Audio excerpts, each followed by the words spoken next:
Davis here from flipthiswholesaler.net. It is Saturday, July 3rd. Happy 4th of July weekend to everyone. Hope you guys are having a good time, whatever you're doing. I have another Saturday night reader mail question to share with you guys. And tonight's question comes from John Mayer, actually. John Mayer, the singer, I bet. John's question is, "Hi, Steph. I'm brand new to the wholesaling game, and one thing that is keeping me from moving forward is the fear of my buyer backing out of the deal at the last minute. If my buyer does back out, what happens? Can the seller force me to close on the property? Is there anything I can do to ensure that my buyer closes? Thanks for the advice, John Mayer," the singer. All right, so this is a question that I get a lot. It's a common fear that a lot of new wholesalers have, and that is, what happens if I put a property under contract and find an end buyer? I either assign it to my end buyer, or if it's a bank-owned property, put it under contract with the end buyer, and then my inspection period runs out. It's the day before closing or the day of closing, and my end buyer backs out of the deal. What happens? So to answer one of your questions, John, can the seller force you to close on the property? No, the seller cannot force you to close on the property. You have a couple of options if your buyer backs out at the last minute. Number one would be to approach the seller and see if you can get an extension on the contract.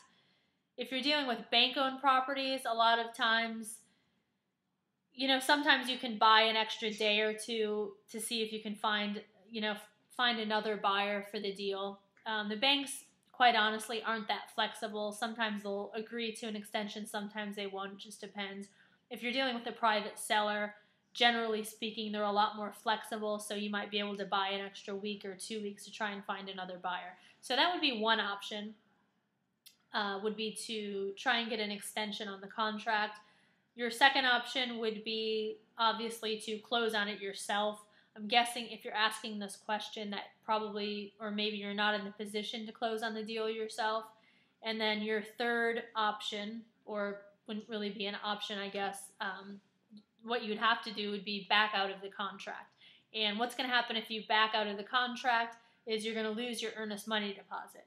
If you're dealing with a bank-owned property, in most cases, $1,000 is the minimum earnest money deposit that you're going to have to put up, so you're going to forfeit that earnest money deposit. The bank is going to keep it if you can't close on it yourself, or if your buyer backs out of the deal and they don't close on it. If you are dealing with a private seller in your wholesaling, you can get away with putting up a lot less of an earnest money deposit. When I was doing deals with private sellers, I think the largest amount of earnest money that I put down was $10. So, you're only going to be out $10 if your buyer backs out and you can't close. However, you don't want to be going around putting people's properties under contract, especially, people who are motivated sellers. They have some sort of issue going on, whether it be, they're in foreclosure, or maybe they've had a death in the family, or, they're in some sort of situation that's making them sell their property at a deep discount. So they've got something going on in their life that is bad, and you don't want to be, tying up their property and then backing out if you can't find an end buyer just because you're only going to, be out $10. So that's just a side note there. But to answer your question, no, the seller cannot force you to close on the property. You're either going to have to close on it yourself, try and get an extension and find another buyer, or back out and lose your earnest money deposit. The second part of John's question was, what can you do to ensure that that your end buyer is actually going to close? There's obviously no way that you can be 100% certain, but one thing that you can do, to increase the chances of your buyer actually closing on the deal, is to get a large non-refundable earnest money deposit. I always get $2,000. No exceptions. When the contract is signed, you need to give me $2,000, and it needs to be in certified funds, money order, cashier's check, or cash. And I've learned the hard way. I've had a couple. I think I've only taken checks on 2 occasions, and both times the checks bounced. So I learned my lesson from that. I always get, it's got to be cash. Cashiers check our money order. So you always want to make sure that you're getting a non-refundable deposit from your end buyer. I get $2,000, like I said. You can get more.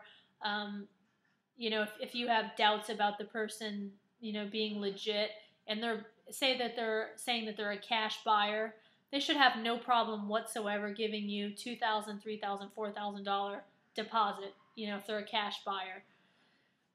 So, there's no, like I said, there's no way you can guarantee that your end buyer is going to close, but by getting that non-refundable earnest money deposit, it makes it a lot harder for them, or not harder, but it gives them, they have some skin in the game now. So the chances of them just backing out of the deal are less likely. It's less likely for them to back out of the deal if they've got some skin in the game. So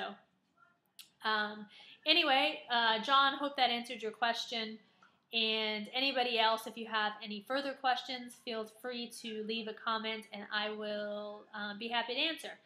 Again, you guys, hope you have a fantastic 4th of July weekend. Enjoy the fireworks and the fun and the sun and all that stuff. And I will see you next weekend. Talk to you then. Bye-bye.